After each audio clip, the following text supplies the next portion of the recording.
যশোরের কেশবপুরে আজ ৩১ অক্টোবর রোজ শুক্রবার সন্ধ্যায় কেশবপুর উপজেলা স্বাস্থ্য কমপ্লেক্সে প্রবীণ দলিল লেখক মূলগাম নিবাসী অসুস্থ আব্দুল গনি খানকে দেখতে গেলেন বাংলাদেশ জাতীয়তাবাদী ছাত্রদলের সাবেক সফল সভাপতি বর্তমান কার্যনির্বাহী কমিটির অন্যতম সদস্য যশোর ৬ আসনের এমপি প্রার্থী কাজী রওনকুল ইসলাম শ্রাবণ।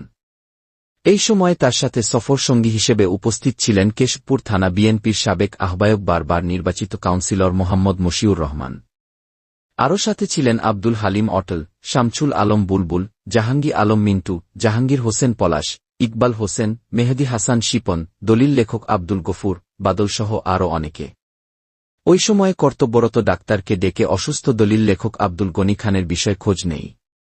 ডাক্তার বলেন উনার হার্টজনিত সমস্যা, উনি আগের থেকে অনেক সুস্থ আছেন, ইনশাল্লাহ এইভাবে চিকিৎসা চললে অতি তাড়াতাড়ি ভালো হয়ে উঠবেন। অসুস্থ ব্যক্তি সাংবাদিক আব্দুল খালেকের আব্বা আব্দুল খালেক সর্বস্তরের মানুষের কাছে ওই সময় দোয়া চেয়েছেন।